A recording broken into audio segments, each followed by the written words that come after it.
அழுவுறதா சிரிக்கிறதானே தெரியல. இவ்வளவுதான் நம்ம படிச்சு உலக அறிவுன்னு நினைச்சாலும் ஒருத்தன் சப்பையா ஆன்லைன்ல ஒரு வாட்ஸ்அப் மெசேஜ்ல 15,000 ரூபாய் என்கிட்ட இருந்து ஆட்டையை போட்டாங்க. கதையை சொல்றேன் கேளுங்க. உங்களுக்கும் பயனுள்ளதா இருக்கும். உங்க நண்பர்களோட இதை ஷேர் பண்ணுங்க. கோயம்புத்தூர்ல இருந்து எனக்கு தெரிஞ்ச ஒரு பெரிய ஹோட்டல் தொழிலதிபர் அவரு வாட்ஸ்அப்ல இருந்து எனக்கு ஒரு மெசேஜ் வருது, ஐ நீட் அ ஹெல்ப் அப்படின்னு. நான் வண்டி ஓட்டிட்டு இருந்தேன். அவர்கிட்ட இருந்து ஒரு மெசேஜ் ரொம்ப ரேரா வரும். அவர்கிட்ட இப்படி ஒரு மெசேஜா? நான் உடனே சார் என்ன சொல்லுங்க அப்படின்னு, ஒரு 15,000 ரூபாய் எனக்கு உடனே அனுப்பு அப்படின்னு ஒரு அடுத்த மெசேஜ்.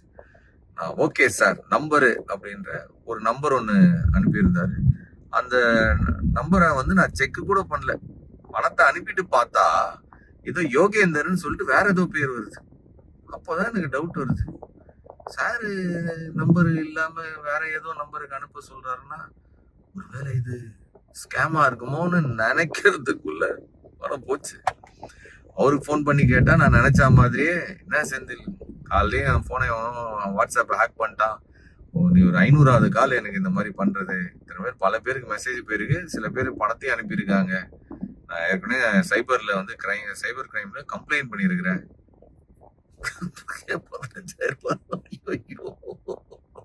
எவனோ ஒருத்தன் குறுகுல பூந்து ஆட்டையை போட்டு போயிட்டானே.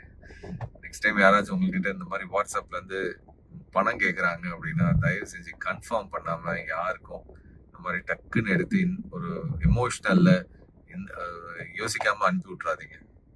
சுட சுட சுட்டுன்னு வந்துருக்கிறேன். இது சுட்ட கதை இல்ல, உண்மையிலேயே பட்ட கதை.